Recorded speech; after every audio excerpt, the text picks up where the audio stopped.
오늘 강연 주제는 역사의 주인 되신 하나님입니다. 그리고 부제는 9월 9일을 기억하라입니다. 먼저 영상을 보고 시작하겠습니다.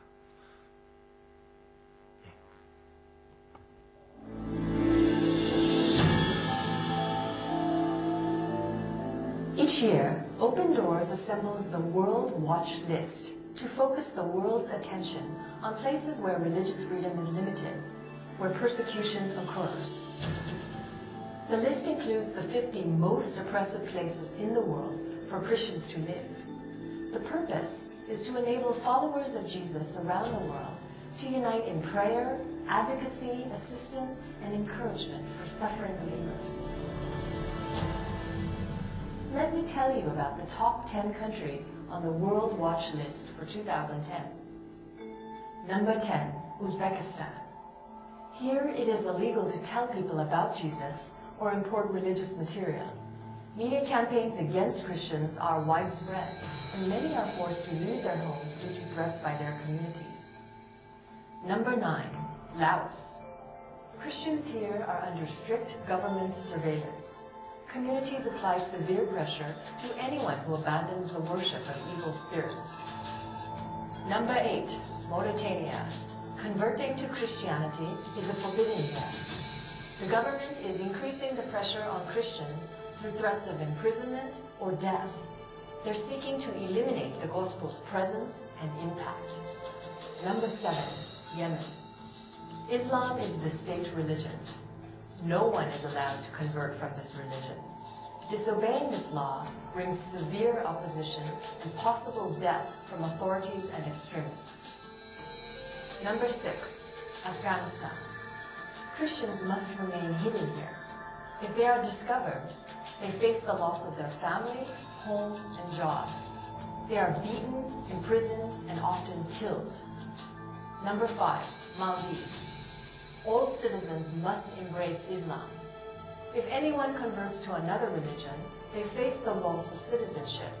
The government believes this severe law promotes national unity and retains their control on these islands. This is the least evangelized country in the world. Number 4, Somalia. Islam is the state religion here as well. There is no religious freedom. Christians have been kidnapped, raped, and killed in 2009. Converts who are allowed to live become family outcasts and practice their faith in secret under extremely dangerous conditions. Number 3, Saudi Arabia. Non-Muslim public worship is forbidden. Disobedience brings arrest, flogging, and deportation. Christians risk death threats and honor killings. Number 2, Iran. According to a new law, converts to Christianity face a mandatory death sentence. House churches are monitored by secret police, and members are often arrested, questioned, and detained. Number 1, North Korea. Everyone is required to worship the leaders, Kim Jong-il and his father. The regime believes their power will collapse if they fail to stop the spread of Christianity. When Christians are discovered, they are sent to deadly labor camps or secretly executed. You can learn more about helping Christians who are persecuted in these and other countries by visiting Open Doors' website.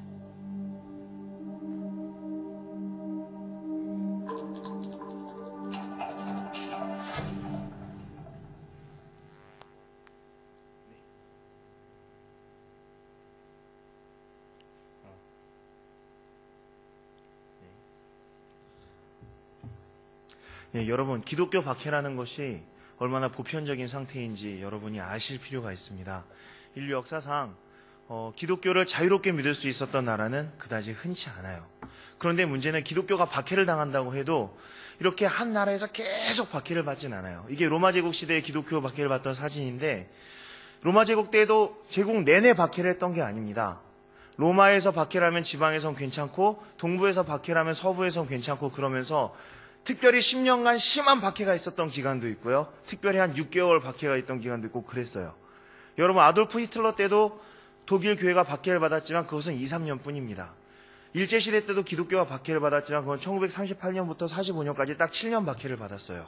항상 박해가 있지는 않아요. 그런데 북한의 박해는 좀 특별합니다.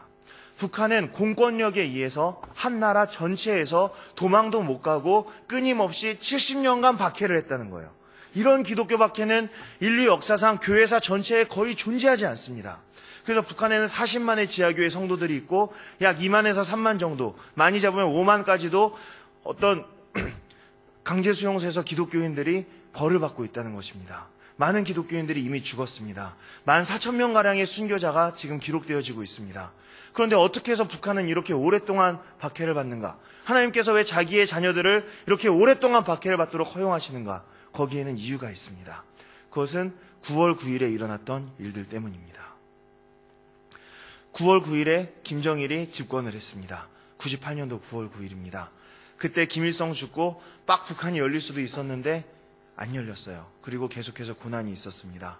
그런데 그 이전에 어떤 일이 있었느냐? 1958년도 9월 9일에 북한의 모든 교회가 공식적으로 폐쇄가 됩니다. 이 일로 인해서 김일성의 지령이 나오고 있어요. 공산주의 사회를 지향하는 우리는 개신교 및 천주교, 교회 집사 이상 모든 지도자들을 사형에 처했다. 이런 종교 신앙인들의 나쁜 습관을 고치는 유일한 방법은 그들을 죽이는 것밖에 없다. 1962년도 김일성 보위부 지침입니다. 9월 9일, 1958년도 9월 9일에 북한의 모든 교회는 폐쇄됩니다. 그럼 그 이전에 어떤 일이 있었느냐? 1948년도 9월 9일에 북한의 공산정권이 시작되었습니다. 이 일로 인해서 한반도의 비극이 시작됩니다. 그래서 6.25 때 400만의 사람이 죽게 되고요. 90년대에 북한에서 300만의 사람들이 굶어 죽게 됩니다. 인구 2,400만 중에 300만이 굶어 죽는 것은 인류 역사상 유례가 없는 일입니다. 그리고 정치범 수용소에서 기독교를 믿었다는 이유로 또는 공산당에 반대했다는 이유로 약 100명가량이 숙청을 당하게 됩니다. 이것이 48년도 9월 9일부터 일어난 일입니다. 이 모든 것의 앞에 어떤 일이 있었느냐? 1938년도 9월 9일에 있었던 사건이 있습니다. 그것은 한국교회가 신사참배를 결의한 날이에요. 하나님께서 역사 속에서 어떤 날짜와 시간을 통해서 때로는 사인을 주시기도 하는 것 같습니다. 1938년도 9월 9일에 한국교회가 신사참배를 결의했습니다. 이것이 신사참배 대상인 천황의 모습입니다.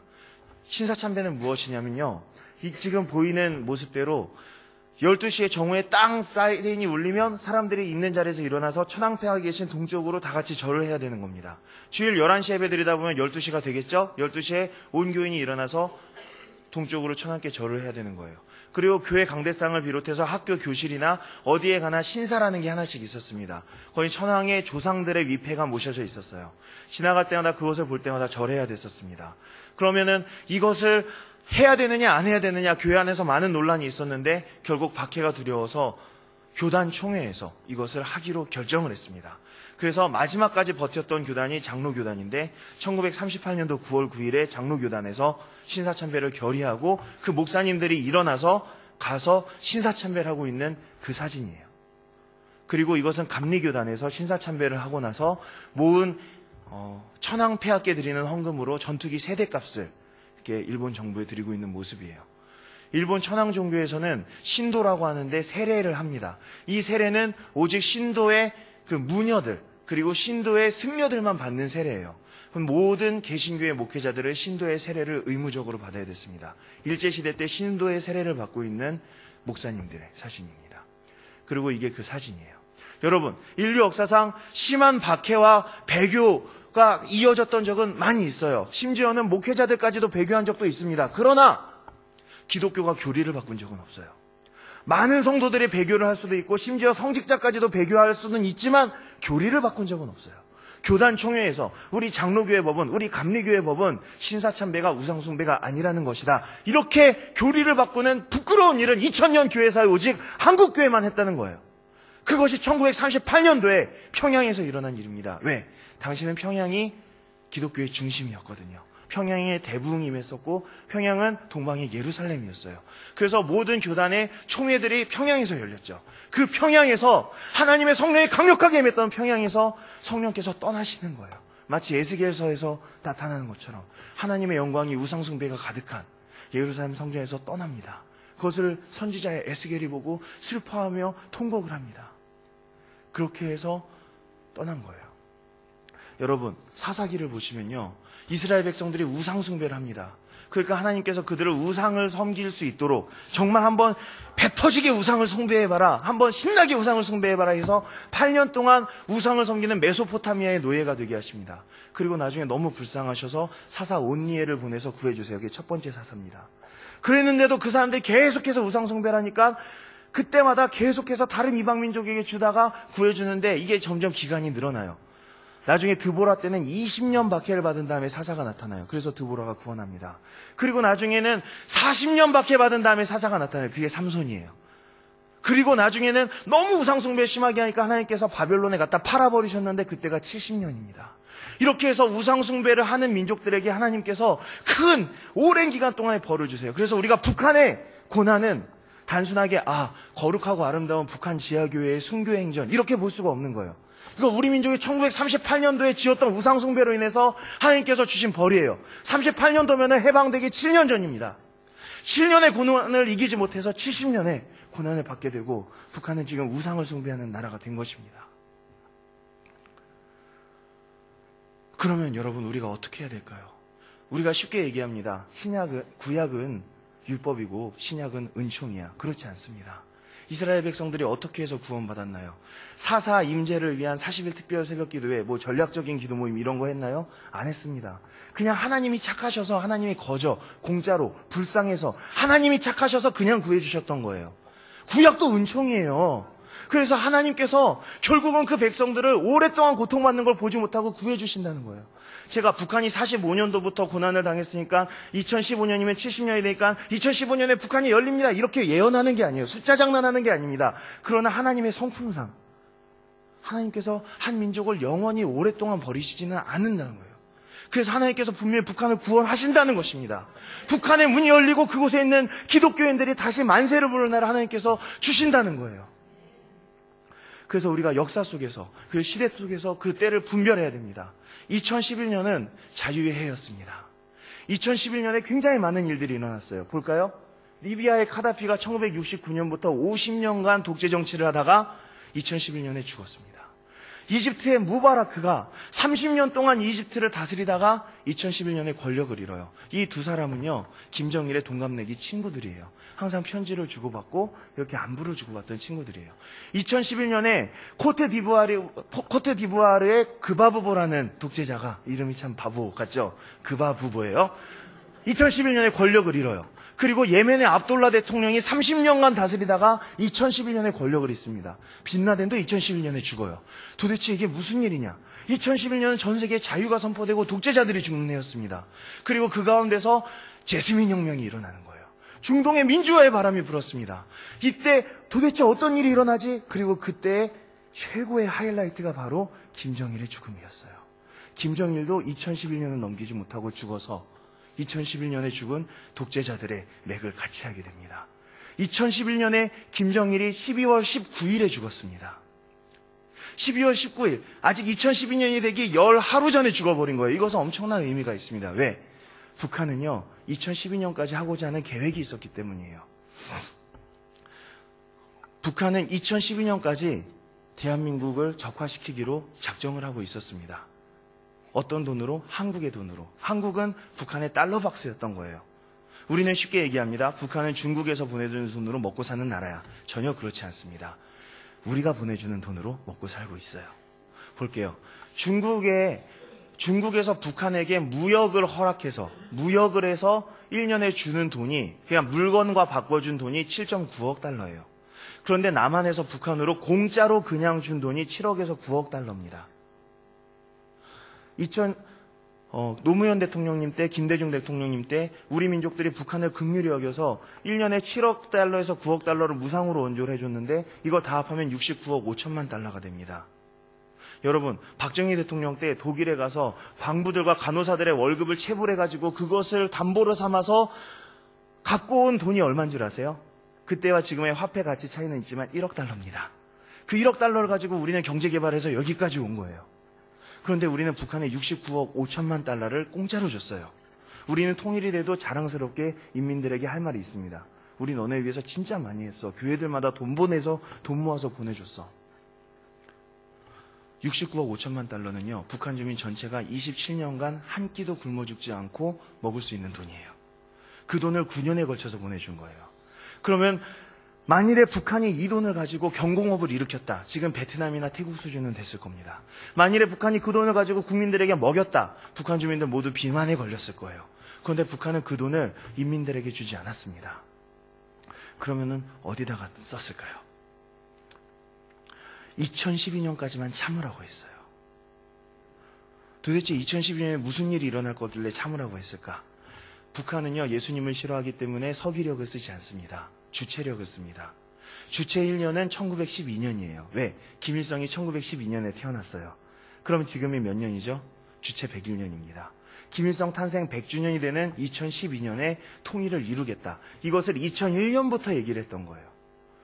그리고 또 하나 2012년인 이유가 있습니다. 대한민국은 4년에 한 번 국회의원을 뽑아서 이걸 총선이라고 합니다. 그리고 5년에 한 번 대통령을 뽑아서 이걸 대선이라고 합니다. 그런데 2012년에 대통령이 되고 국회의원이 되는 자들은 복이 있습니다. 왜? 총선과 대선을 한 해에 하는 해는 대한민국 역사상 2012년밖에 없어요. 이때 만일에 북한에 대해서 우호적인 정권이 나타나면은 북한은 남한을 먹을 수 있다라고 생각을 했던 거예요.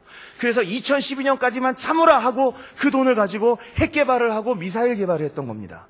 구체적으로 보면요.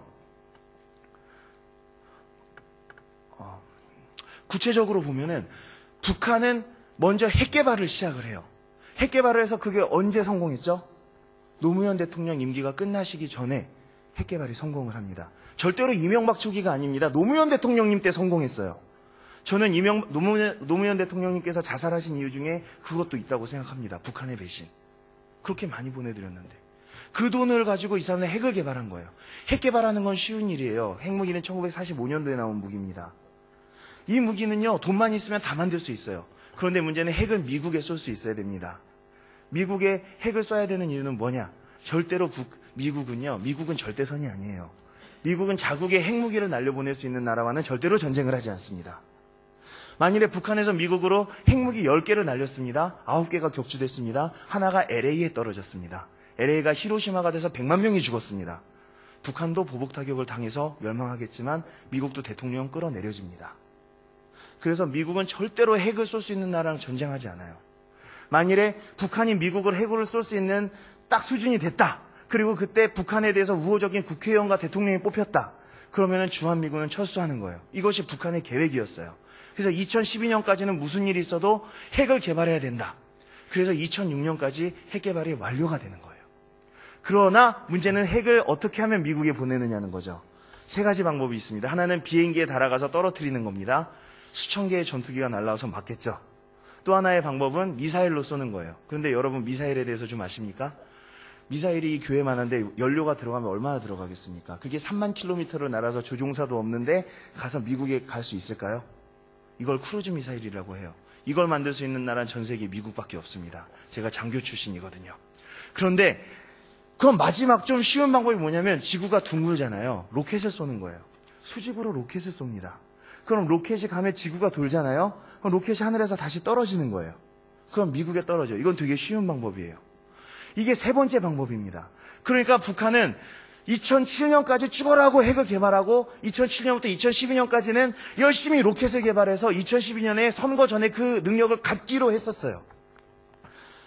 그런데 이 계획이 2008년도에 무산이 되고 맙니다. 왜 그랬을까요? 2008년도에 정권이 바뀌어버려요. 북한을 믿고 북한 정권에게 계속해서 돈을 보내주던 정권이 끝나고 이명박 대통령이 당선이 되세요.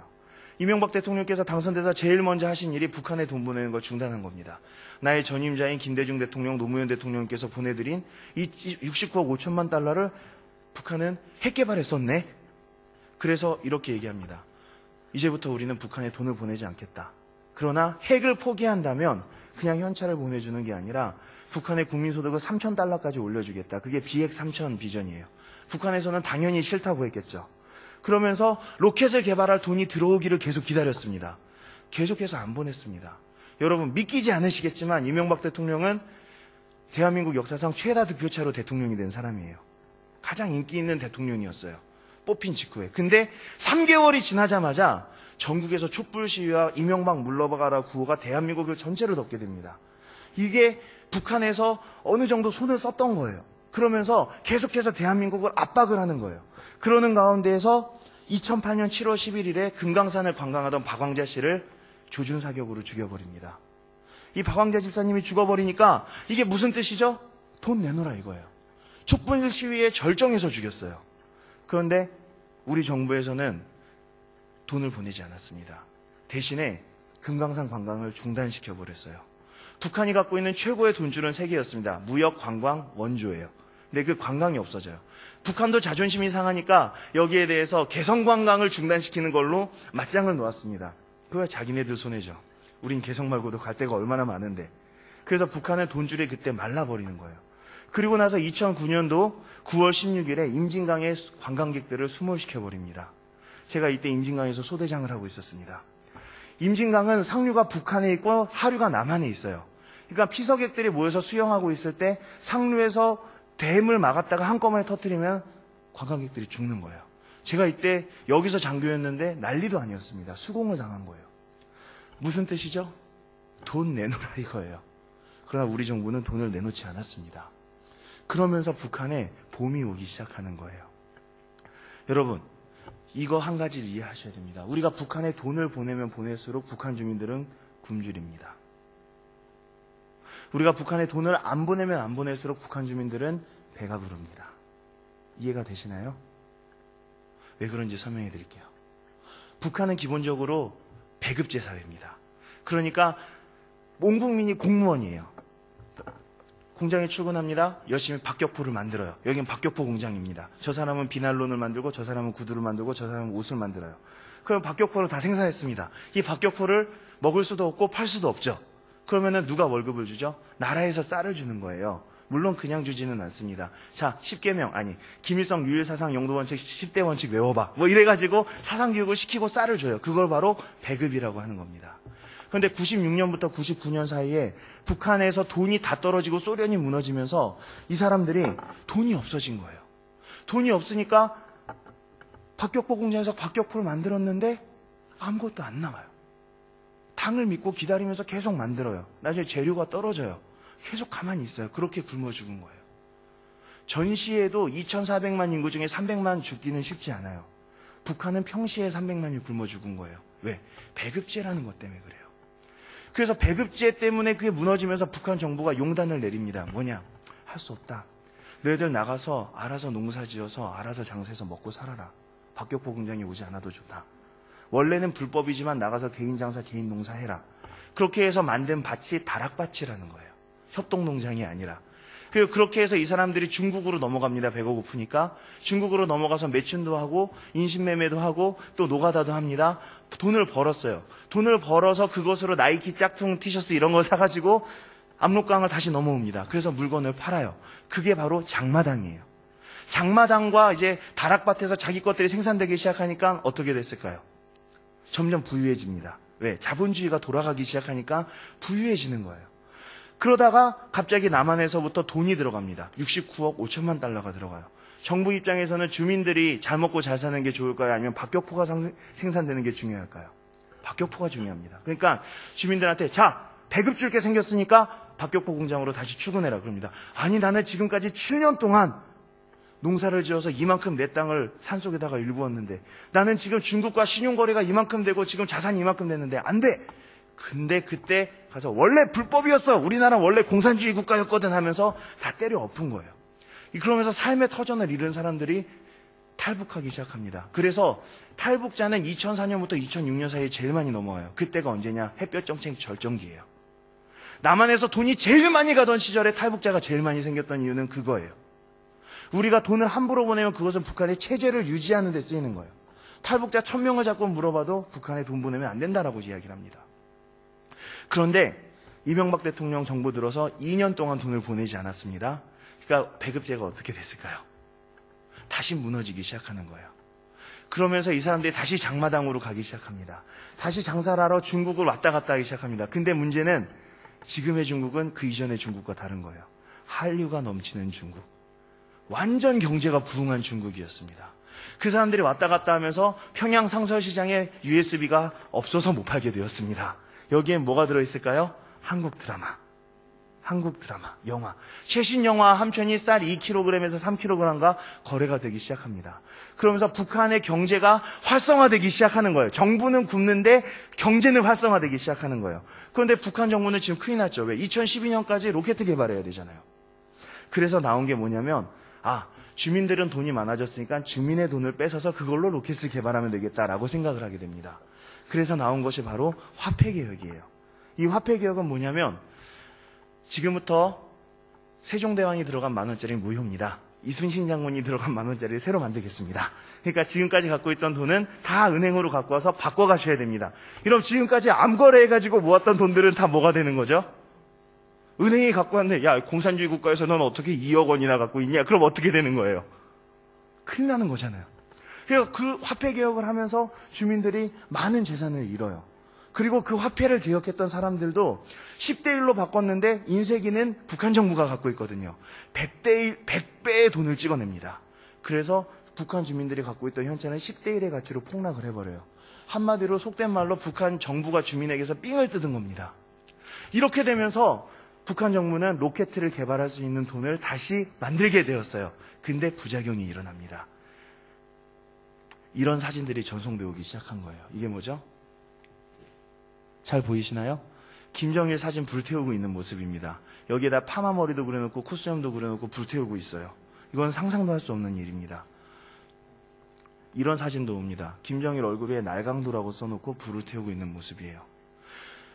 2009년 이전에 탈북했던 사람들은요, 그래도 김일성, 김정일에 대한 존경심을 갖고 있어요. 우리나라가 가난해서 내가 탈북한 거지 남한이 좋아서 탈북한 건 아니었어. 김일성을 그래도 존경했었어. 그래요.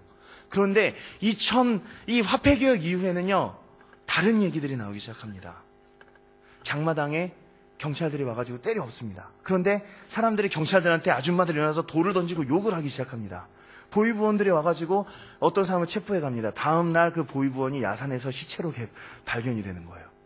이런 일들이 일어나니까 북한 정부가 깜짝 놀라기 시작해요. 쿠데타의 전조가.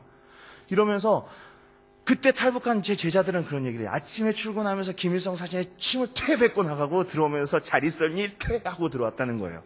이거는 이전 애들과는 정서가 다른 거예요.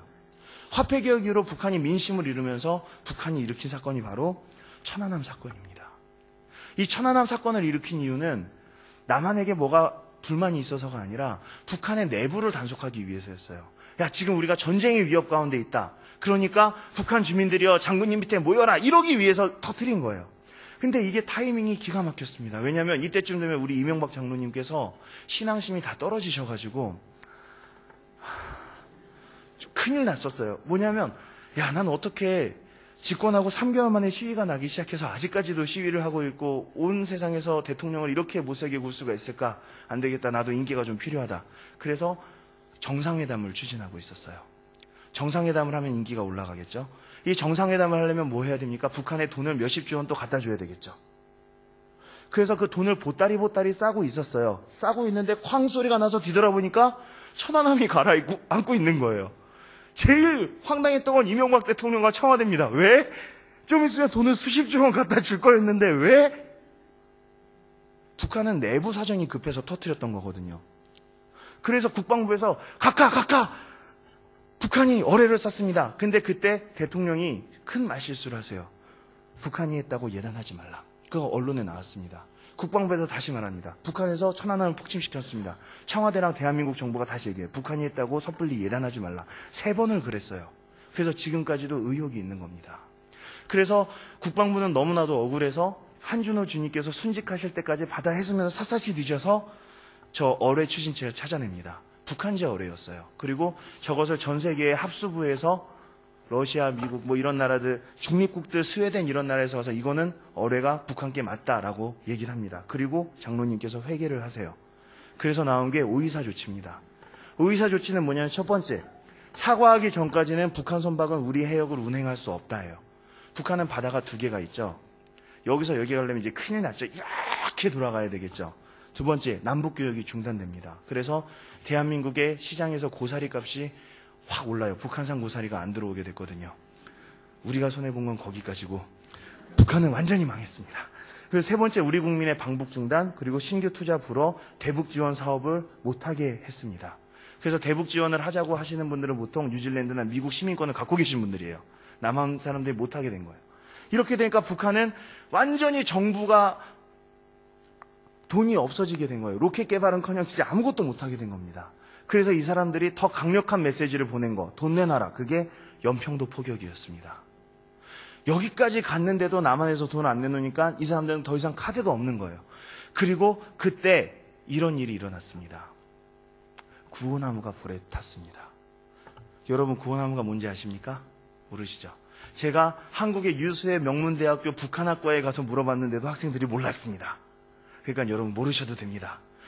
구호나무는 뭐냐면요, 김일성이 옛날에 항일 독립운동을 안 한 것 같은데 했다고 치고 하실 때, 김일성이 독립운동을 할 때 가끔 조선에 들어와가지고 칼로 나무꾼이 많이 올라온 산에다가 몇 시에 어디에서 집결, 대한독립 만세 뭐 이런 것들을 적었었대요. 그러니까 한마디로 문자 메시지죠. 근데 그것들을 했었던 나무들이 구호나무예요.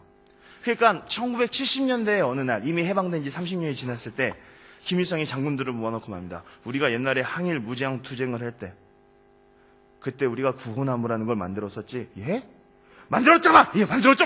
네, 만들었습니다. 그러니까 그것들을 찾아서 혁명의 성지로 삼아야겠다. 다음 달에 3,000개가 발견됐어요. 가짜죠? 그러면 그 나무들은 지금 어떻게 관리가 되고 있는가 보시는 바와 같습니다. 저 나무들은 아르곤가스라는 걸 가득 채운 방탄유리 튜브에 넣어줘서 한 나무를 1년 관리하는 데 드는 비용이 1억 원입니다. 그런데 문제는 아직도 살아있는 나무들도 있어요. 짜증나게. 그럼 그 나무들은 비를 맞고 햇빛을 받을 수 있도록 위에는 구멍을 뚫어놓고, 방탄유리 이렇게 모기장처럼 구멍을 뚫어놓고, 그리고 계속 나무가 자라는 거에 따라서 더 떼야 되겠죠. 그렇게 2명씩으로 하면서 나무를 지킵니다. 과학자들이 상주하고 군인들이 지켜요. 그렇게 해서 3,000개의 나무들이 그렇게 해서 지켜지고 있는 거예요. 북한에서 평양에 있는, 요즘엔 돈도 없어서 못하지만 옛날 같으면 우리 수학여행 가자 그러면 어떻게든 뇌물을 내서 수학여행을 빠질 수 있으면 좋겠다 그래요. 왜? 수학여행이 뭐냐면요, 완전 군장을 메고 전교생이 백두산까지 행진에 걸어가는 거예요. 천리행군. 텐트에서 잠을 자면서 혁명의 노래를 부르면서 목총을 메고. 재밌겠죠. 그렇게 해서 걸어서 완전 거지꼴이 돼가지고 백두산에 도착하면은 먼저 만경대 김일성 생가를 보고, 그리고 나서 더 올라가서 저 구호나무를 보는 거예요. 그러니까 저거는 메카 성지예요. 이슬람의 메카와 마찬가지입니다. 저 구호나무가, 한 번에 구호나무가 있는 산에 산불이 났어요. 군인들과 김일성을 충성한 사람들이 가서 막 물을 뿌리고 하다가 결국은 구호나무가 불에 탈 것 같으니까 어떻게 했는지 아십니까? 10몇 명의 사람들이 구호나무를 끌어안고 다 같이 타 죽었어요. 이것을 북한에서 구호나무 영웅이라 그래요. 그런데 그 구호나무가 2010년 12월 30일에 북한 주민들의 세 차례에 걸친 시도 끝에 30그루가 완전히 방화되어 전소되어 버립니다. 이것은 한두 명이 술 취해서 할 수 있는 게 아니에요. 적어도 1개 중대 이상의 조직적으로 훈련된 사람들이 할 수 있는 일입니다. 이것이 조선일보의 쫓기사로 하나 나왔어요. 그래가지고 이럴 수가, 아무 신문과 아무 텔레비에도 제대로 나오지가 않는 거예요. 무슨 도라로방 하나 불탄 것처럼. 그래가지고 제가 탈북자 친구들한테 물어봤습니다. 야, 어디에 있는 구호나무가 불탔대. 그러니까 애들 벌떡 일어나더니 사도신경전 막 외우기 시작해요. 저 우가 기뻐하라 백두산 광명성, 백두산 정일봉에 광명성 나셨다면서 막 자기 동네에 있는 구호나무의 구절들이에요. 다 외워서 시험 봤던 거예요. 이게 불탔단 말입니까? 북한은 다 망했다는 뜻입니다. 청와대에 수류탄 터진 것보다 더 심한 일인 거예요. 북한의 민심이 완전히 떠나고 북한의 정권의 주민 통제력이 바닥까지 떨어졌을 때가 바로 2010년입니다. 그리고 나서 2011년에 어떤 일이 일어나느냐? 김정일이 죽어요. 사망 발표가 12월 19일에 있었습니다. 저는 그때 탈북자 애들을 모아서 집에서 고기를 먹고 있었어요. 굽고 있는데 김정일이 죽었다는 뉴스가 났어요. 탈북자 4명과 제가 무릎을 꿇고 그 자리에서 기도했어요. 하나님, 이 민족의 갈 길을 보이시고 우리 민족 축복하여 주시옵소서. 이 12월 19일이 어떤 날이었는지 아십니까? 이명박 대통령 생신입니다. 그리고 결혼기념일이기도 합니다. 선물이 끝내주죠. 그리고 올 대선이 12월 19일이에요. 그럼 지금 북한은 어떤 상황이냐? 북한은 지금 저 꼬챙이에 달려있는 것들 보이십니까? 이게 배급표예요. 옛날에 배급이 유지되던 시절에 배급표예요. 666과 마찬가지로 이 배급표가 없이는 사지도 팔지도 못했습니다. 이걸 갖다가 꼬챙이에 끼워놓고 저기 쌀을 무게를 담아서 받아가는 거예요. 그런데 이 배급제도가 어디까지 무너졌느냐? 88%는 배급을 받지 못하고 있습니다. 그러면 지금 북한의 상황은 어떤가? 다음 3번 영상 틀어주세요.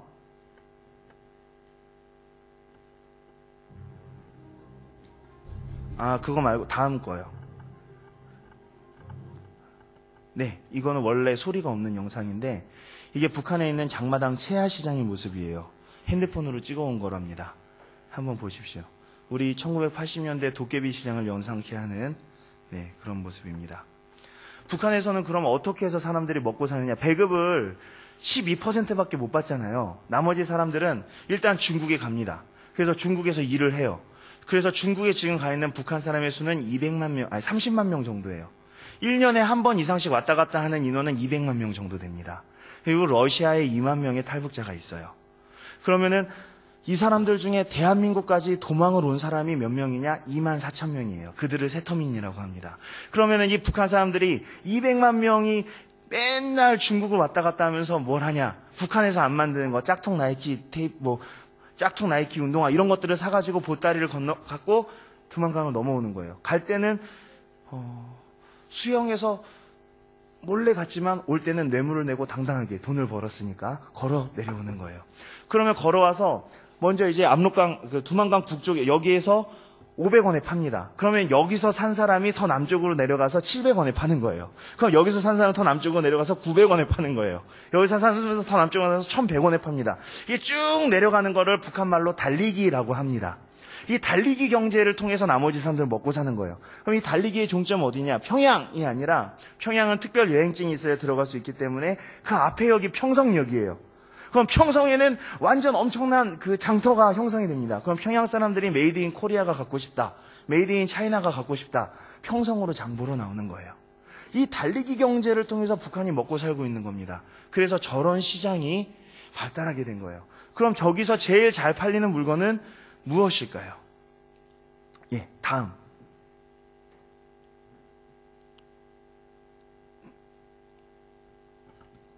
다음. 왜 안 넘어가지? 넘겨주세요. 제일 잘 팔리는 물건은 영상 없습니다. 그냥 넘겨주세요.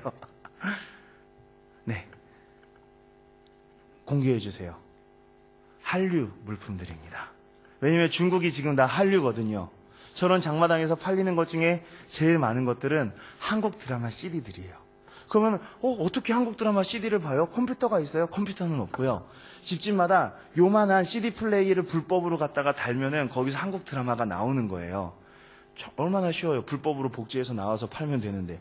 그리고 또 국경 지역에서는 안테나를 길게 하면은 중국에서 하고 있는 한류 드라마들이 잡혀요. 중국어 자막과 함께 나오는 한국어 드라마들. 근데 자막 필요 없죠. 말이 통하니까. 그걸 보는 거예요. 그러면 얘네들이 그 드라마를 보면서 완전 뿅 가는 거예요. 왜? 북한 텔레비전 보면 위대한 어버이스령 김일성 수령께서는 오늘도 트랙터 공장을 현지 지도하시면서 130%나 향상시킨 혁명적인 노고에 지하를 하시었다. 막 이러는데 딱 한국 드라마 딱 뜨면 오빠. 완전 애간장이 녹는 거죠. 그러니까 이 사람들이 북한 텔레비 보면은 너무 재미가 없고 믿을 수도 없는데 남한 텔레비를 보다 보니까 조금씩 중독돼 가기 시작하는 거예요. 그러면서 남한 드라마를 얼마나 많이 보았느냐? 34%가 매일 보았다라고 응답을 하고 있어요. 나도 매일 보지 못하고 있는데. 그래가지고 제가 애들한테 조사를 해봤습니다. 자, 한 번이라도 본 사람, 그러니까 100% 다 들어요. 그래가지고 안 되겠다. 한 번도 안 본 사람, 그러니까 딱 한 명 들었어요. 이만큼은. 그래서 야, 너 어떻게 한 번도 안 봤냐? 그러니까 딸들도 다 놀라는 거예요. 너 어떻게 한 번도 안 봤냐? 그러니까 네 선생님, 저는 아주 혁명적인 아이였거든요. 옆에 있는 애들이 다 웃고 난리가 났었습니다. 그러면 지금 북한에서 유행하고 있는 드라마는 어떤 것이냐? 가을동화, 천국의 계단, 장군의 아들, 올가미 뭐 이런 것들이에요. 이 사람들은요, 시크릿 가든이 먼저 나왔는지 가을동화가 먼저 나왔는지 몰라요. 왜? CD니까. 재방송이니까. 그러니까 이 사람들 그 많은 것들 중에서 제일 재밌는 게 가을동화인 거예요. 가을 동화를 보고 송혜교를 꿈꾸면서 이 사람들이 이제 남한에 옵니다. 그래서 가을 동화의 송혜교는 어디 있느냐? 그러면은 계신데 많이 늙으셨어. 그럼 이제 아니 그럴 리가 없어. 그게 10년 전 드라마였단다. 이렇게 얘기를 해야 되는 거예요. 그러니까 이 사람들은 지금 송혜교 패션이 유행하는 겁니다. 그러면 북한에서 드라마를 계속해서 보다 보면 우리도 미드 같은 거는 한 번에 막 10편씩 보게 되잖아요, 사람이. 계속 보다 보면은 남한 말투가 배입니다. 그 남한식으로 이제 꾸미게 돼요. 그거를 이제 남풍이라고 해요. 그럼 북한에서는 그런 사람들을 잡기 위해서 비사회주의 그룹바라는 경찰 조직을 운영하고 남풍 단속조가 다니는 거예요. 이 사람들한테 걸리면은 CD 밀매업자는 사형에 처합니다. 근데 이 사람들이 그거를 계속 보기 때문에 그게 또 세련된 거니까 점점 젊은이들이 글로 가는 거예요. 제가 제자한테 직접 들은 얘기예요. 가고 있는데 한 커플이 얘기하는 거예요. 어설픈 서울말로, 오빠 우리 이번 주말에 뭐 할까? 하면서 소울메이트죠. 그러니까 이제 오빠도 이제 세련되게 우리 춘욱이 우리 대동강에서 주말에 보트를 타지 않을래? 뭐 이제 이러면서 막 이제 그러고 있는데 북한 경찰이 잡은 거예요. 안전원이라고 합니다. 섰 이래요. 그러면 탁 얼었죠. 마을 사람들이 다 생각했습니다. 쟤는 이제 죽었다. 근데 그 경찰이 와서 이랬대요. 야, 너네들 그러면 안 되는 거잖아. 자기도 압수한 걸 너무 많이 봤기 때문에. 그래서 사람들이 웃다가 결국 걔네들이 이게 살았다는 거예요. 그렇게까지 북한은 지금 드라마로 도배가 되어버렸습니다. 그리고 더 놀라운 사실, 핸드폰 가입자가 100만 명이에요. 그건 여러분은 생각했죠. 평양에 있는 돈 많은 사람들이 핸드폰이 있나 보다. 아니에요. 그게 아니라 중국을 1년에 몇 명이 왔다 갔다 한다 그랬죠? 그러면 중국에 가서 암거래하는 사람들은 거기서 핸드폰이 필요할 거 아닙니까? 그리고 다시 북한으로 들어올 때 그 핸드폰을 갖고 들어오죠. 근데 북한에서 핸드폰이 터질까요? 안 터지죠. 기지국이 없으니까. 그러나 국경지대에 가면 터져요. 산 꼭대기에 올라가면 터집니다. 그렇게 해가지고 그 사람들이 핸드폰을 갖고 있는 거예요. 그래서 제가 하늘꿈학교에서 수업을 할 때도 애들이 갑자기 핸드폰이 띠리릭 울리면 진동도 안 해놔요. 그냥 띠리릭 하면은 선생님 죄송합니다. 전화를 받아야 됩니다 하고 나가요. 그러면은 어딜 수업 시간 핸드폰이야. 돌아와서 앉아. 절대 이렇게 말 못합니다. 왜? 북에서 온 전화일 수 있어요. 브로커를 통해서 5년 만에 온 전화일 수도 있어요. 어떤 전화는 번호가 016인데 좀 있으면 010으로 바꿔야 된대요. 그러니까 눈물 흘리는 거예요. 엄마에게서 연락 오지 않은 지 6개월이 지났는데 010으로 바뀌게 되면 엄마가 내 전화를 모르게 될 텐데. 그러니까 이 북한과 전화가 된다는 거예요, 이제는. 그래서 우리는 쉽게 얘기할 수 있습니다. 북한은 5년 내에 무너진다. 왜 그럴까요? 자, 여러분 지금으로부터 5년 전에 우리들의 핸드폰이 어땠습니까? 카메라가 달려있지 않은 것도 있었습니다. 그러나 지금 카메라가 달려있지 않은 핸드폰을 사려면 추억의 7080 동아리 카페에 가서 아이폰 4보다 더 비싼 돈을 사야지 살 수가 있어요. 지금부터 5년이 지나면 전 세계에 스마트폰이 아닌 핸드폰이 하나라도 남아있을까요? 지금 카메라 안 달린 핸드폰이 없듯이 중국의 어느 시골 마을에도 짝퉁 갤럭시 노트가 돌아다니고 있을 거예요. 그러면은 북한에 100만 개의 스마트폰이 돌아다닌다고 생각해 보세요. 그러면은 3G 막 이런 게 터진다고 생각해 보세요. 지금 음성 통화도 통제하지 못하고 있는 북한이 그거를 통제할 리는 없습니다. 그렇게 되면 그 사람들이 가을 동화를 볼까요? 그들도 본방사수합니다. 즉 북한의 정보 통제력을 놓치게 되면은 북한은 무너지는 거예요. 어떤 정부의 거짓말도 본방을 본 사람들을 이길 수가 없어요. 그래서 북한의 핸드폰에 100만 개 들어갔다는 건 북한의 붕괴의 징조인 것입니다. 그리고 다음, 이 상태에서 우리 김정은 씨가 왕이 되었는데, 왕이 되었을 때 이 어려운 상황 가운데서 동무들을 장군님 돌아가셨는데 얼마나 힘듭니까? 우리 함께 힘내봅시다. 이럴 수도 있고, 차렷! 내가 지금부터 새로 부임한 소대장이다. 지금부터 육군 규정에 어긋나면 모두 죽이도록 하겠다. 이러는 방법이 있죠. 김정은은 두 번째 방법을 썼어요. 르호보암처럼. 너무 힘들어요. 좀 살려주세요. 그러니까 나의 아버지는 채찍으로 너희를 다스렸으나 나는 너희를 전갈로 징치하리라. 르호보암이 그랬다가 나라 망했죠.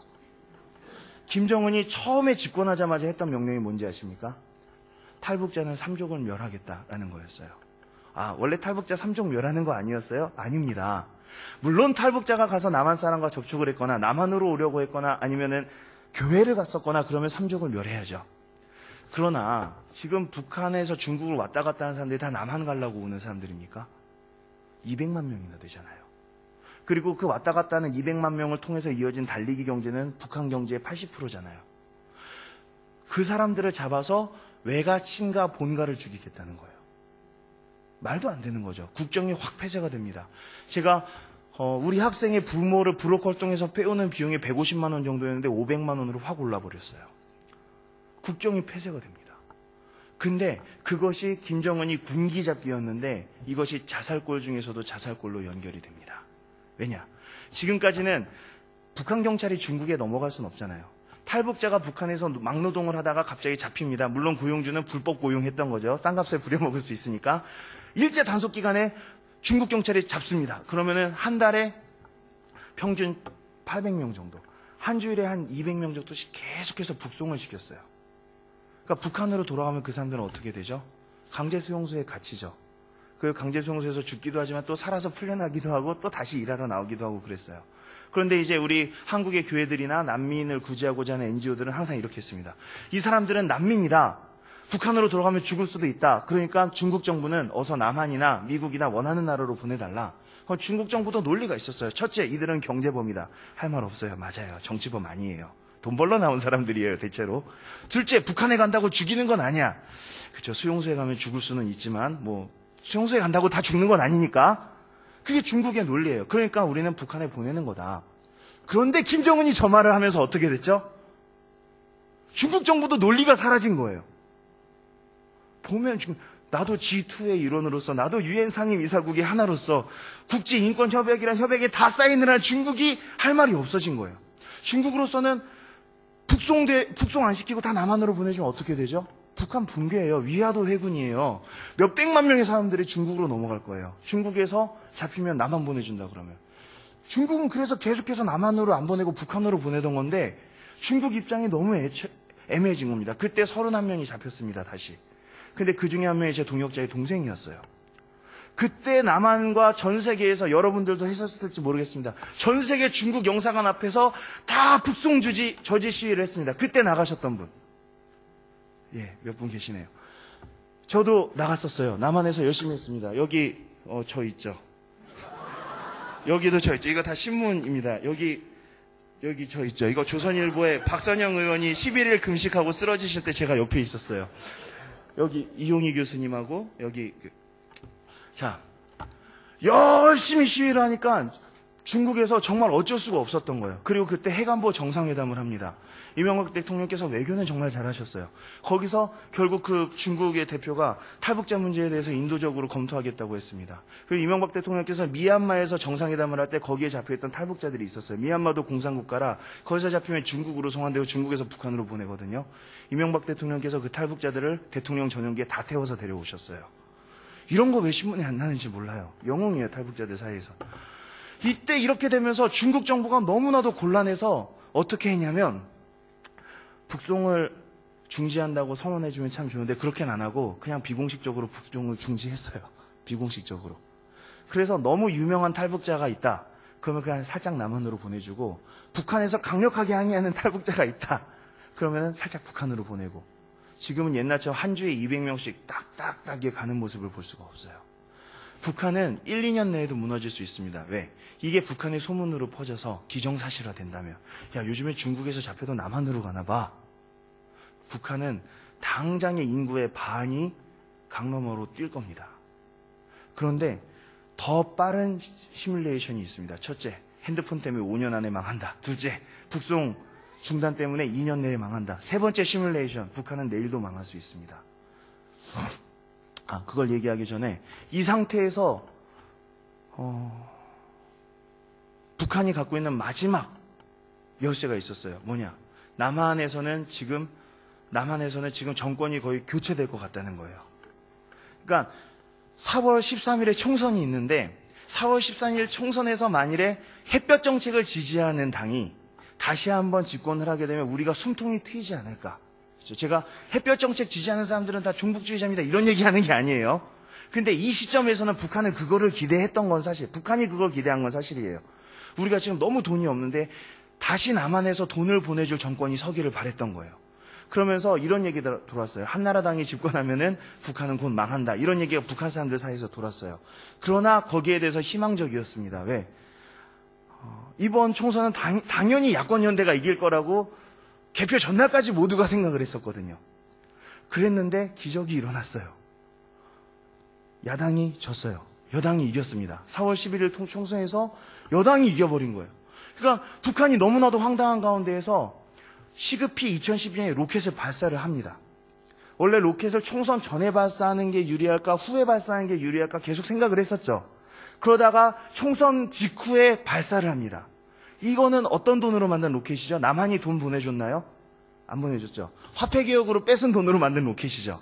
이게 하늘에 올라가다가 하늘에서 200조각으로 갈라져 터져버렸어요. 5년간 만든 게. 그러니까 북한이 패닉 상태에 빠졌죠. 제가 그때 4월 13일에 목사 안수를 받았거든요. 목사 안수를 받으러 이렇게 정동교회로 이게 차를 타고 가고 있는데 라디오에서 북한이 로켓을 쐈다 이러는 거예요. 그래서 막 기도했어요. 터질지요. 나 막 기도를 하고 있는데 터졌습니다. 그러는 거예요. 200조각으로 하늘에서 터져서 그 잔해가 남한에도 떨어지고 북한에도 다 떨어졌어요. 그러니까 이제 제 새터민 후배들이 저한테 제가 김정은과 좀 닮았다고 맨날 놀리는데 옷도 차이나 칼라 같은 거 입거나 막 이게 로만 칼라 같은 거 입으면 진짜 김정은 닮았다고 그 동갑내기고 또 그래가지고 근데 이제 목사님이 목사 안수를 받는다고 친구가 축포를 쏴줬네요. 막 이렇게 문자를 보내주기 시작하는 거예요. 그래가지고 북한에서 미사일이 터져버린 거예요.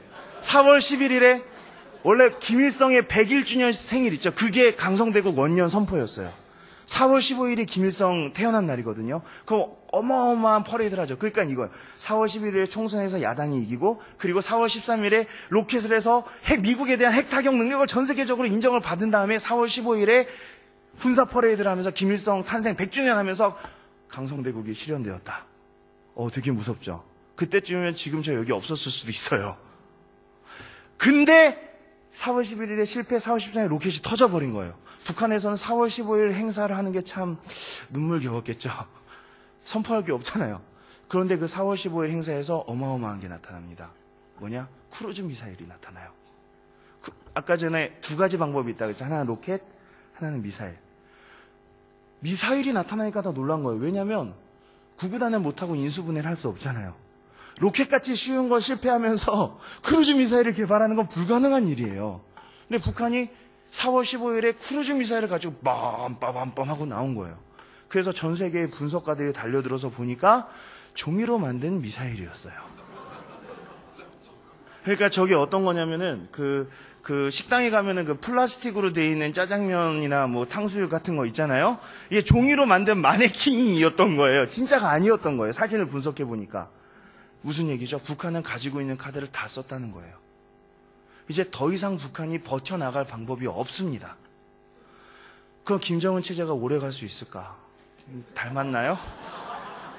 이게 김일성이 죽었을 때의 김정일의 표정이에요. 슬퍼 보이지만 담담합니다.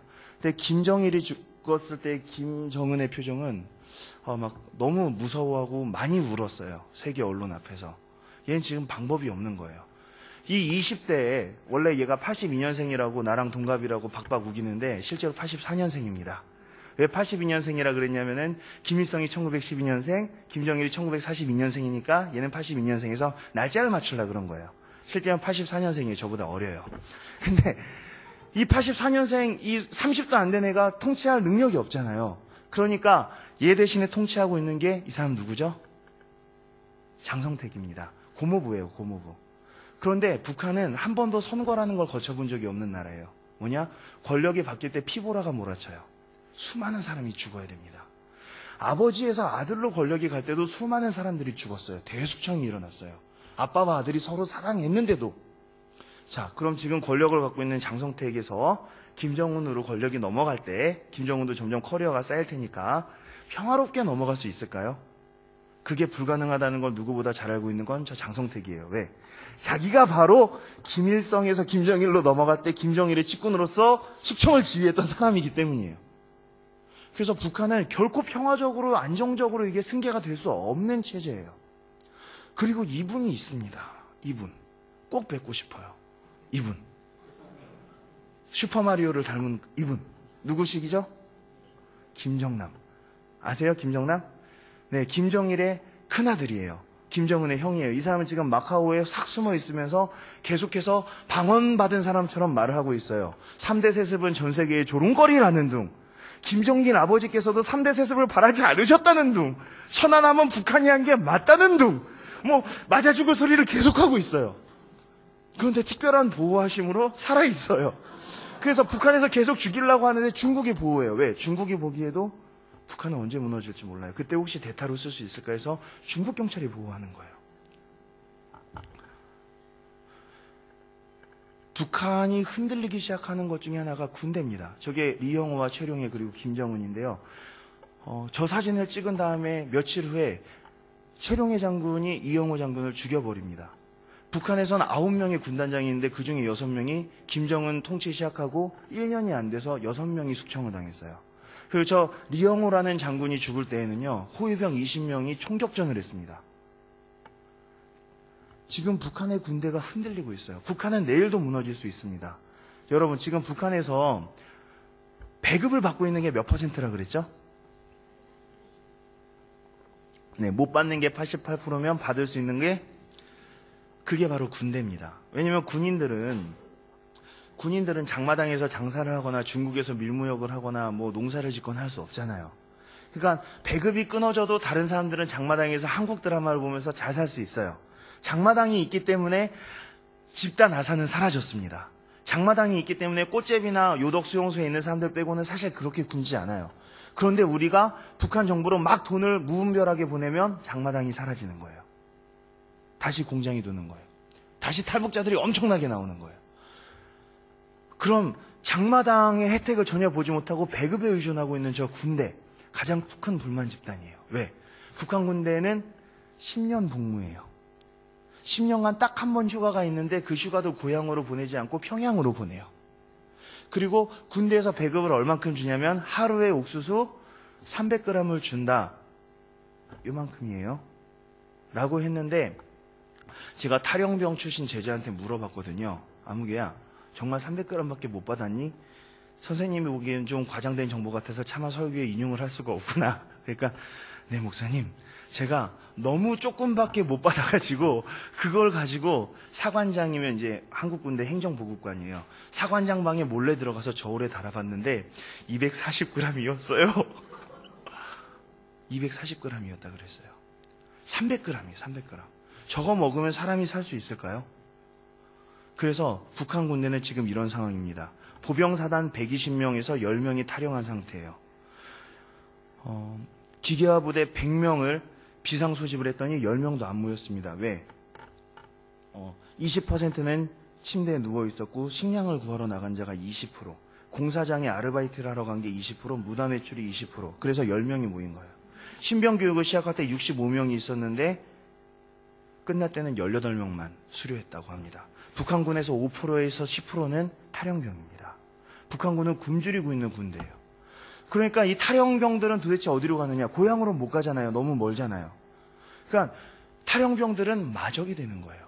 북한군의 10%면 10만 명이거든요. 10만 명의 마적, 북한 말로는 토비라 그래요. 토비. 이 사람들이 총을 들고 길거리에서 사람들에게서 물건을 뺐습니다. 이게 지금 북한의 현실이에요. 그래서 우리는 북한은 군대 때문에 내일도 망할 수 있다라고 얘기합니다. 왜? 우리나라가 만일에 무정부 상태가 되면 제일 먼저 전기가 끊길 겁니다. 그리고 라면 값이 오를 거예요. 뉴질랜드가 만일에 갑자기 무정부 상태가 되면 사냥총 값이 확 오를 거예요. 그렇죠? 북한이 무정부 상태가 되면 배급이 먼저 끊깁니다. 근데 배급이 끊긴다는 게 다른 사람들한테 별 차이가 없어요. 근데 군대에겐 엄청난 거예요. 그거 먹고 있었는데 그게 끊기는 거예요. 북한은요, 루머가 굉장히 많이 도는 사회예요.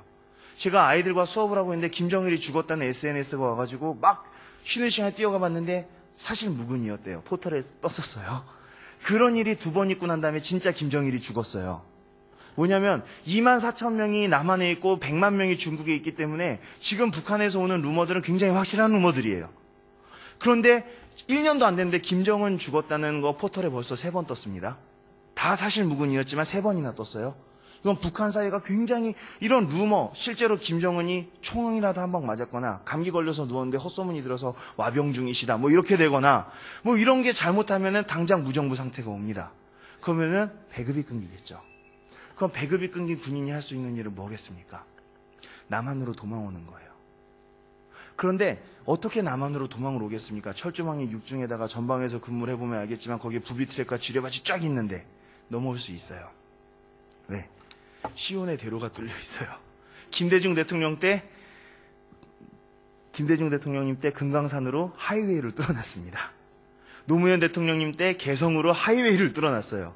거기는 부비트랩도 지뢰도 철조망도 없어요. 한 2, 3km만 뛰면 되는데 훈련된 군인한테 그건 아무것도 아니에요. 다만 총을 들고 있는 애들이 지키고 있다는 것뿐인데 걔네가 뛰는 거예요. 그러면은 걔네가 남쪽으로 뛰면 북쪽에서 남쪽으로 총을 쏠 수는 없거든요. 그건 도발이거든요. 그럼 남쪽에서 있는 군인들이 그들을 보호하는 뉘앙스라도 취해주면 당장 500명, 1000명 내려올 수 있어요. 북한군이 배급이 끊기고 배급인 상태에서 몇 명만 내려오기 시작하면요. 지금은 평양에 있는 사람이 탈북하려고 그래도 중국으로 해가지고 동남아시아로 해서 오는데 만일에 육로가 뚫려버리면요. 당장 다음날 민간인 10,000명 내려옵니다. 동독이 그렇게 해서 하루아침에 무너졌고요. 북한도 내일 망할 수 있어요. 이번에도 노크 귀순한 병사 있죠. 왜 넘어왔습니까? 군대가 너무 개판이었던 거예요. 그리고 거기에서 너무 배고팠던 거예요. 언제든지 넘어올 수 있는 거예요. 8월 15일에 광복이 되기 전날 8월 14일까지 아무도 내일 광복될 줄 몰랐어요. 오늘이 8월 14일일 수도 있어요. 우리가 그래서 그것을 위해서 기도해야 되는 겁니다. 그래서 북한은 평화적으로 내일도 무너질 수 있는 체계라는 거예요. 그러나 우리가 한 가지 장애물이 있습니다. 무엇이냐? 통일을 바라지 않는 남한 사람들이에요. 남한 사람들은 대체로 통일을 바라지 않아요. 제 제자가 어느 고등학교에 가가지고 북한 전통놀이를 가르치다가 너무 상처받고 펑펑 울면서 왔어요. 그리고 자기는 북한으로 돌아가겠다고. 그러면서 엉엉 우는 거예요. 그래서 왜 그러냐 그러니까 그 학교에 가니까 뚱뚱하고 핸드폰도 좋은 거 쓰는 잘 먹는 애들이 통일되면 가난해지니까 통일 안 했으면 좋겠다고 그러는 거예요. 자기 엄마 아빠도 그렇게 얘기했다는 거예요. 그러면서 하나님께서 계시면 어떻게 그럴 수가 있냐면서 물어요. 여러분, 통일이 왜 무섭죠? 편의점에서 아르바이트 하면 1시간에 5,000원 받는데 갑자기 북한 애들이 와서 나는 2,000원만 줘도 일하겠습니다. 그래서 내 일자리 다 뺏어가고 노가다 하루 뛰면 10만 원 주는데 갑자기 북한 애들이 와가지고 나는 3만 원만 줘도 일하겠음 막 이러고 막 북한 난민들 와가지고 걔네들 먹여야 돼서 갑자기 세금 막 2배로 오르고 그럴까봐 통일이 싫은 거잖아요. 여러분, 통일이 돈 벌려고 하는 겁니까? 우리가 북한에 굶어 죽고 얼어 죽는 사람들, 살아서도 지옥같이 살다가 죽어서도 지옥에 가는 사람들, 그 지옥에 불을 끌 수만 있다면 우리 주머니를 털고 우리의 모든 것을 털어서 할 수 있어야죠. 그런데 사람들이 돈 때문에 통일 안 됐으면 좋겠다고 하는 거예요. 은도 내 것이요 금도 내 것이라 이는 여호와 하나님의 말씀입니다. 그런데 여러분들이 워낙 돈에 대해서 관심이 많으시기 때문에 돈에 대해서 얘기를 해보겠습니다. 여러분, 통일 비용은 3단계로 듭니다. 1단계, 북한에 있는 모든 사람들이 한 명도 굶어 죽지 않아야 됩니다. 그럼 어떻게 해야 되게요? 1년에 60만 톤에서 80만 톤의 쌀과 보리를 보내주면 됩니다. 그게 얼마큼이게요? 노무현 김대중 대통령님 때 매년 그만큼 보냈었어요. 물론 그게 인민에게 안 갔지만 보내다 안 보낸 거 다시 보내면 되니까 전혀 문제가 되지 않아요. 우리나라에서 쌀값 통제한다고 막 바다에 쳐넣거나 막 소말리아 같은 데 무료로 갖다 주는 쌀이 그만큼 될 겁니다. 이거는 아무 문제가 없는 거예요. 추가 비용 없어요. 2단계, 사람이 떡으로만 살 것이 아니에요. 우리가 그들의 인심을 잡아야 됩니다. 김일성이 처음 나라를 세울 때 처음 했던 연설이 이것과 이것을 인민에게 주겠다고 했어요. 그리고 김정은도 이것과 이것을 주겠다고 했어요. 그러나 70년간 지켜지지 않은 이것과 이것을 주겠다는 약속이 전설에 두 아이템이 있습니다. 이게 뭐게요? 먹는 건데. 이 두 개의 전설적인 아이템을 획득하면 북한이라는 서버를 확실히 지배할 수 있습니다. 쌀밥에 고깃국이에요. 쌀밥에 고깃국 주겠다는 약속을 70년간 지키지 못한 정권입니다. 그래서 국회 입법조사연구원에서 북한 2,400만 명에게 1년 365일 하루 세끼 무한리필로 쌀밥에 고깃국을 먹이면 얼마가 될 것인가, 이 코미디 같은 조사를 실제로 했어요. 대한민국 국가 GDP의 1% 나왔습니다. 1%는 돈이 아닙니다, 여러분.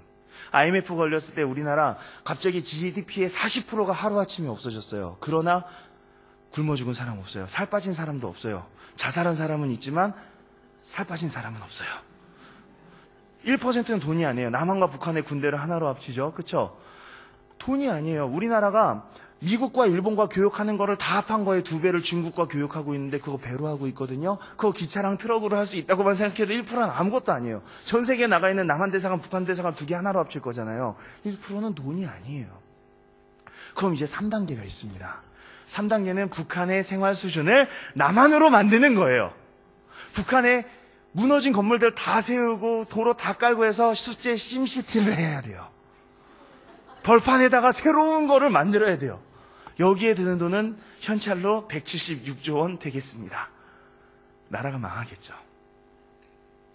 그러나 여러분, 이거 아십니까? 대한민국이 미국보다 단위 면적당 공항의 수가 4배가 많아요. 대한민국에는 10개가 넘는 국제공항들이 있는데 그 중에 딱 2개만 흑자를 보고 있습니다. 그런데도 경상도에 공항을 하나 더 짓자는 분들이 있어요. 왜요? 실업자를 없애기 위해서예요. 우리나라는요, 개발이 다 끝난 나라입니다. 그래가지고요, 4대강도 뚫어야 된대요. 세빛둥둥섬도 띄어야 된대요. 세종시도 만들어야 된대요. 과학연구단지도 만들어야 된대요. 왜? 필요해서가 아니라 일단 만드는 동안에 실업자가 없잖아요. 그리고 다 만든 다음에 쓸모가 있기를 바라면서 이렇게 추진을 하는 거예요. 청년 실업이 300만이거든요. 계속 대학생들이 근데도 지금도 계속 졸업하고 있어요. 이미 300만의 실업자가 있는데 여러분의 미래는 어두워요. 어떻게 해요? 귀국 못해요, 여러분. 그런데 제 아내가 연세대 정치외교학과를 나왔습니다. 고등학교 때 전교 1등을 하던 수지예요. 그래서 정치외교학과를 졸업을 하고 농협에 입사를 했어요. 꿈의 직장 농협이죠. 정년이 있어요. 그래서 거기에 들어가니까 사람들이 와, 엘리트 코스를 밟았다고 엄청 부러워했습니다. 그런데 제 아내가 입사하던 당시 대리 이상은 다 상고 출신이었어요. 옛날에 상고 출신이 가던 직장, 지금 연세대 정치외교학과를 나와도 들어갈 수 없습니다. 여러분 어떡하죠? 그런데 여러분, 북한이 열리면요, 북한에다가 우리가 도시를 새로 만들어야 됩니다.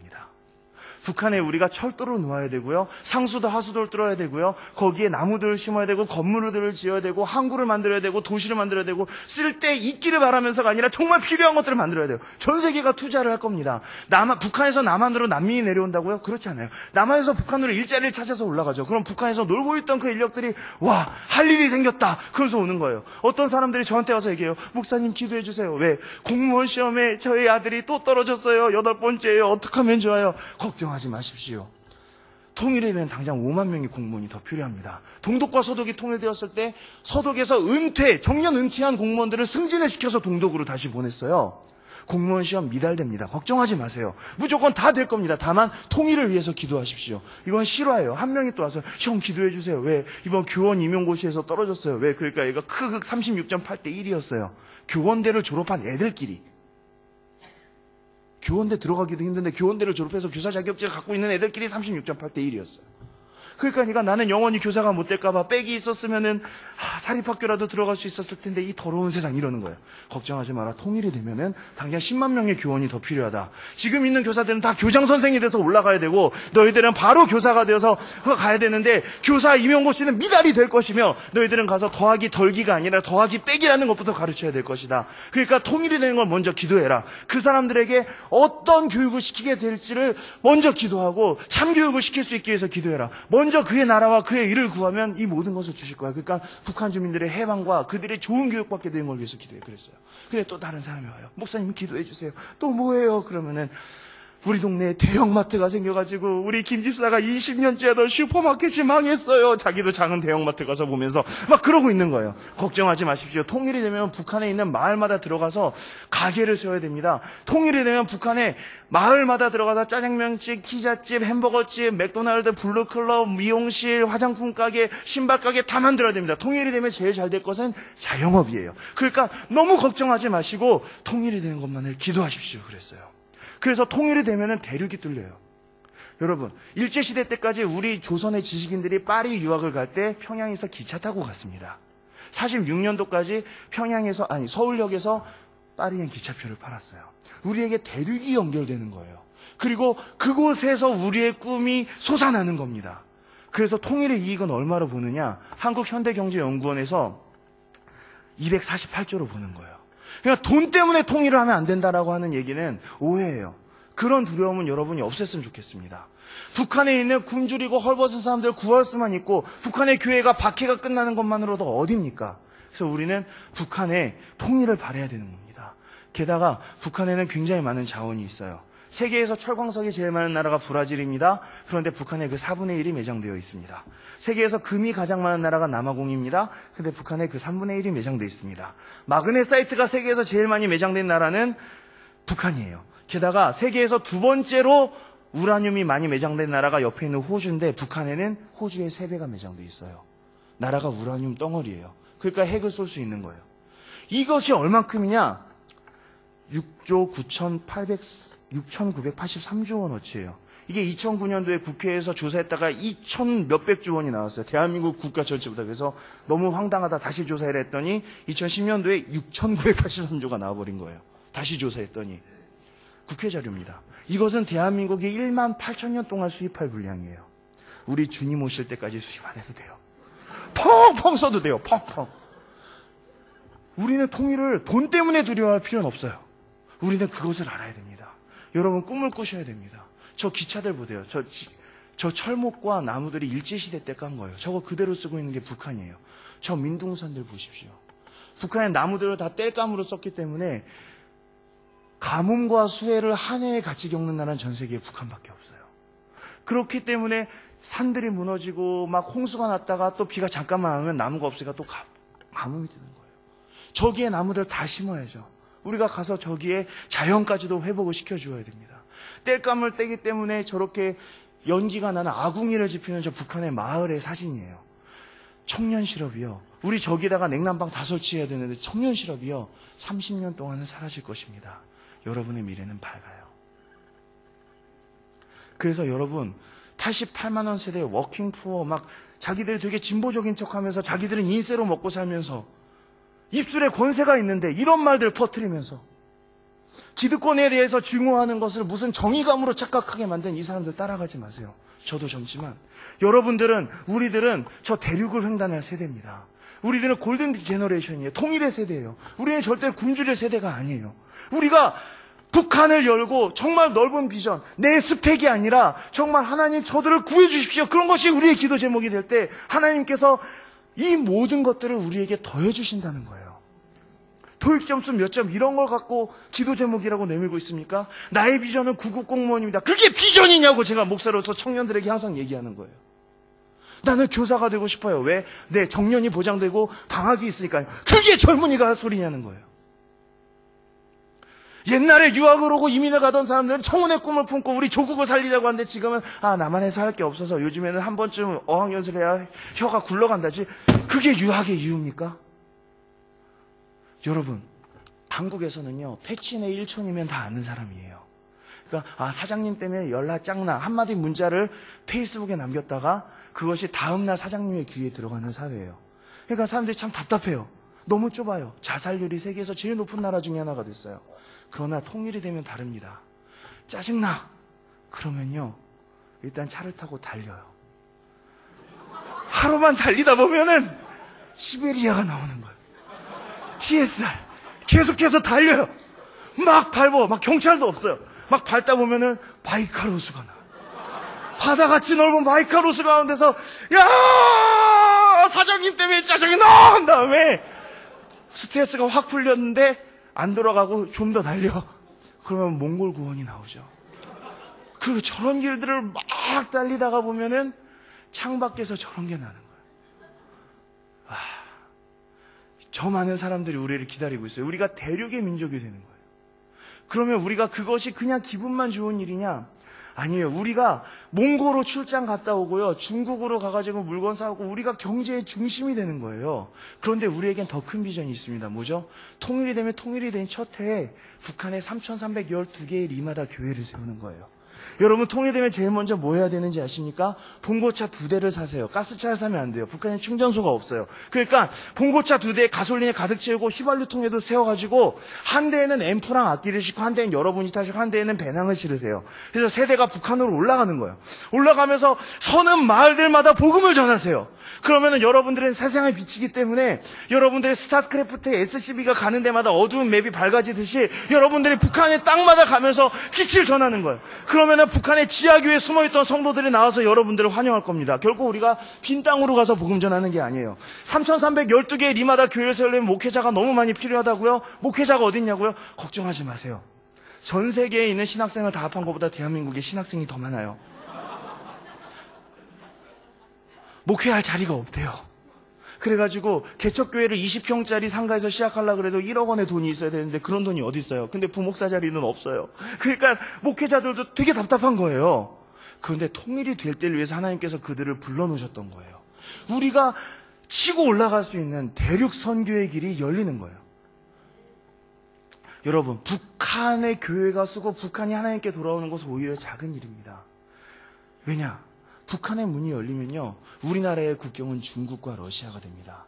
그러면 중국은 영향을 받지 않을 수가 없어요. 지금도 한류 영향을 많이 받는데 중국에 있는 민주화 세력들, 중국에 있는 1억의 지하교인들이 대한민국으로부터 바로 지원을 받을 수 있게 돼요. 종교밖에 대한민국으로 치면 되죠. 그리고 대한민국에서 지금같이 중국 선교를 이렇게 비행기 태워서 보내겠습니까? 봉고차 타고 맨날 왔다 갔다 할 텐데 단기 선교하는데 얼마예요?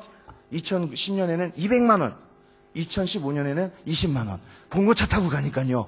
중국 선교, 몽고 선교는 끝장나는 거예요. 그러면 중국도 무너질 수밖에 없습니다. 중국의 악한 정권이 무너지면서 중국 교회가 탄력을 받으면 그때부터 중국 교회들을 통해서 이슬람이 열리는 거예요.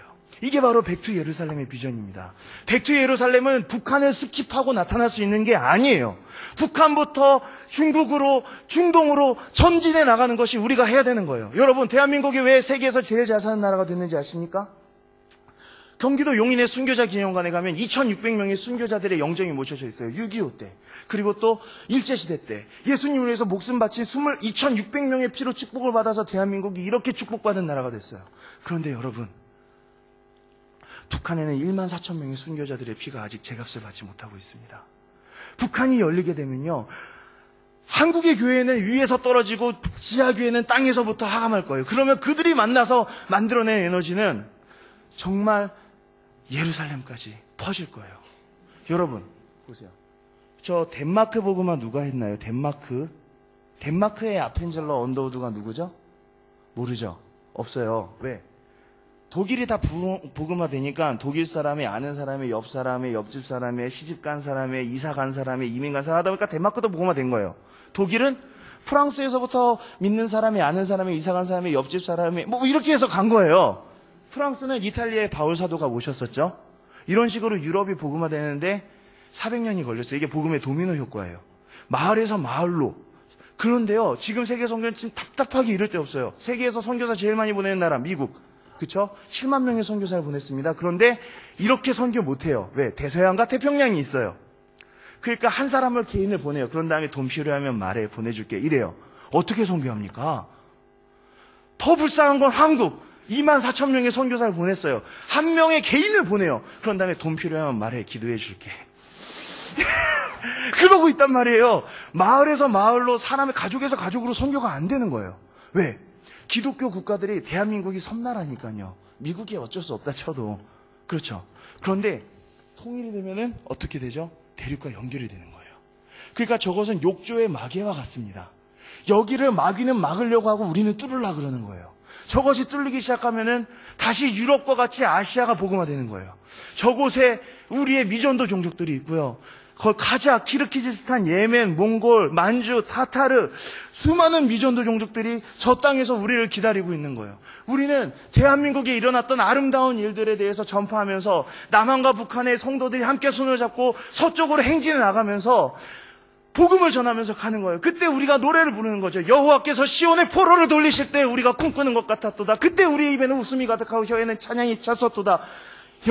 열방 중에서 말하기를 여호와께서 저희를 위하여 대사를 행하셨다 하리로다. 여호와께서 저희를 위하여 대사를 행하셨으니 우리는 기쁘도다. 여호와여, 저희의 포로를, 북한의 포로를 남방시내들 같이 돌리소서.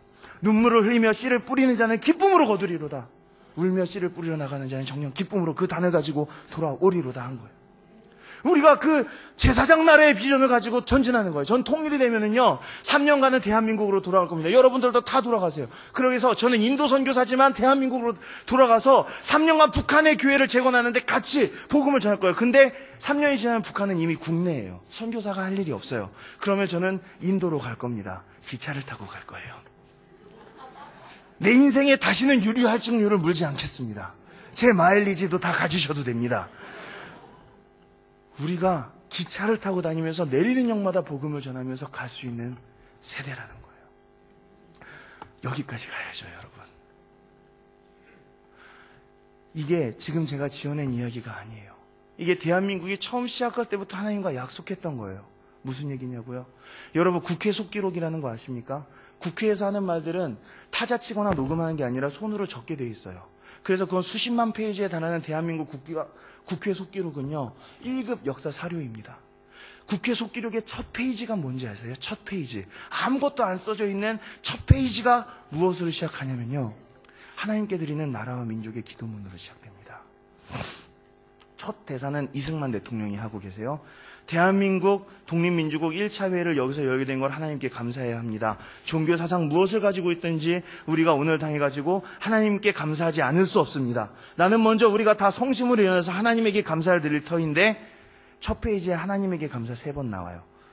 이윤영 의원 나오셔서 간단한 말씀으로 기도 올려주시기 바랍니다. 이 이윤영 의원이 누구냐면 감리교회 목사님으로서 탈북자입니다. 북한의 종교 박해를 피해서 내려오신 분이에요. 국회 부의장을 역임하셨던 분입니다. 국회의원이자 목사님이셨던 이분이 올라가셔서 기도를 시작하십니다. 오랜 시일 동안 이 민족의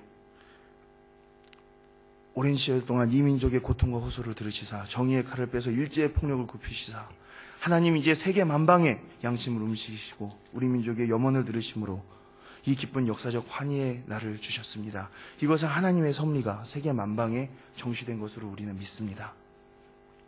하나님이여, 원치 아니한 민생에 도탄한 길수록 이 땅에 악마의 권세가 확대되나 하나님의 거룩하신 영광은 이 땅에 오지 않을 수 없습니다.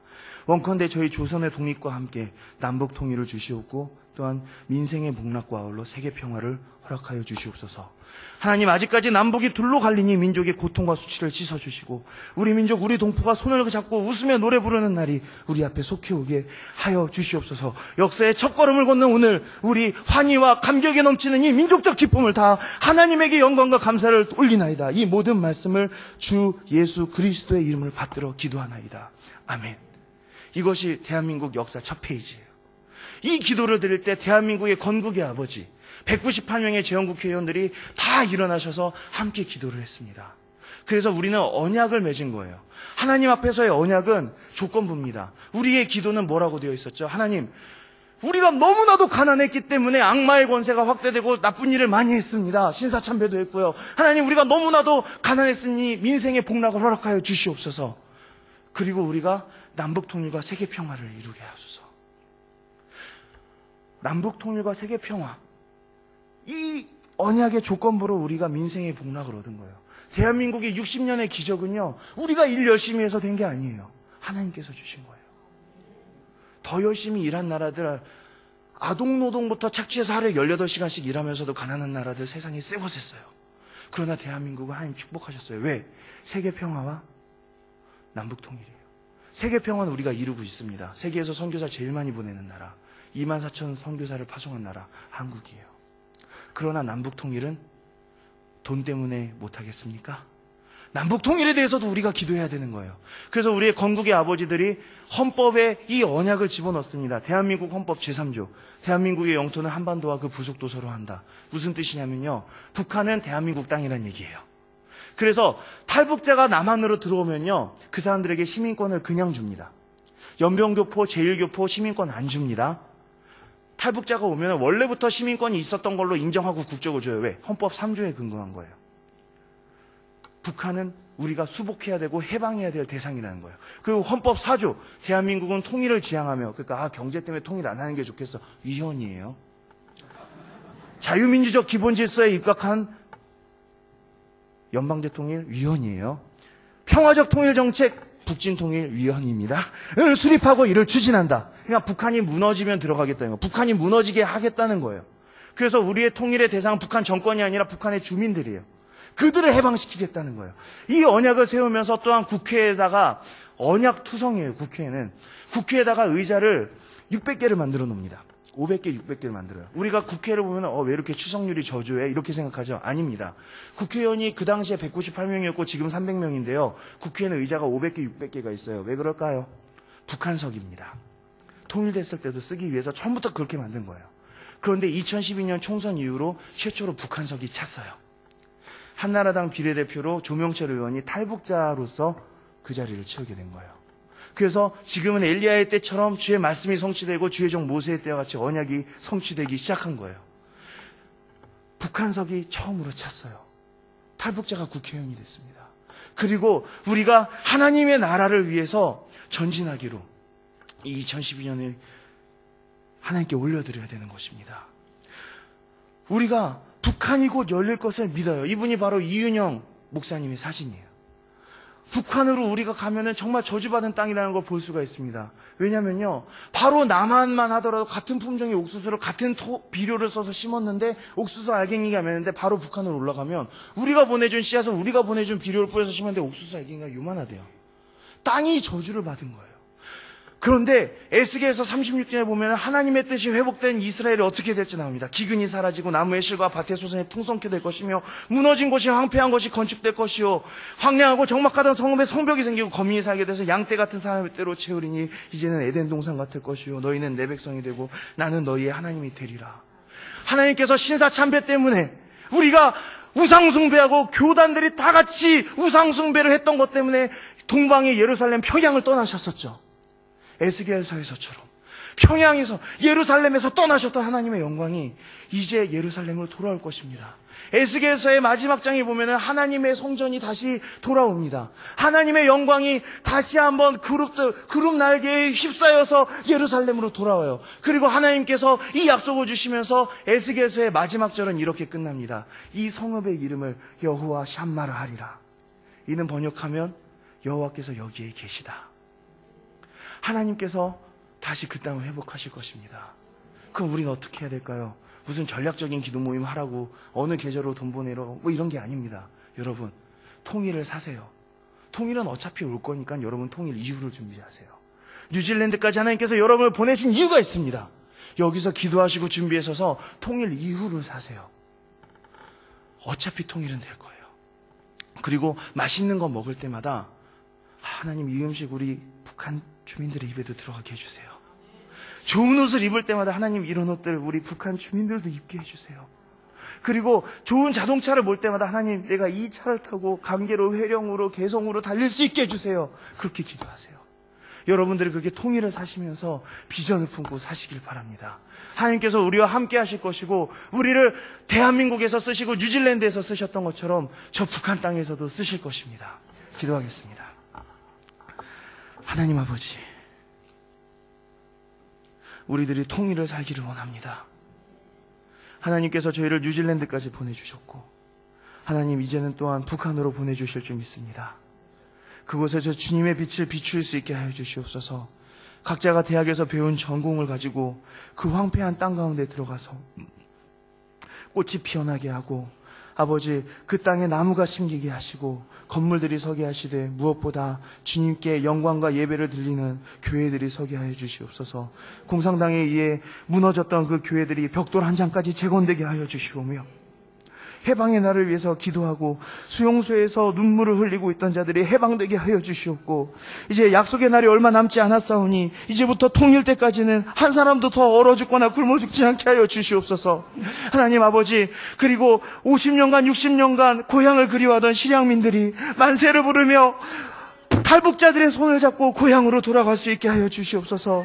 하나님, 우리가 더 이상 우리의 축복을 위해서 기도하는 것이 아니라 우리의 삶으로 하여금 북한에 있는 우리의 가난하고 불쌍한 동포들, 살아서도 지옥 같은 삶을 살다가 죽어서도 지옥에 가는 저들을 위한 축복이 되도록 기도하게 하여 주시옵소서. 저희와 함께 하신 주님 감사드립니다. 그리고 아직 저희의 육체에 힘이 있게 하신 주님 감사드립니다. 하나님 저희를 주님의 영광을 위하여 마음껏 사용하여 주시옵고 이제 우리가 이 대한민국의 건국의 언약을 이루게 하시고 이제 우리가 새로운 언약을 받아서 북한의 주민들과 함께 손에 손을 잡고 예루살렘까지 전진해 나갈 수 있게 하여 주시옵소서. 예수님의 이름으로 기도합니다. 아멘. 감사합니다.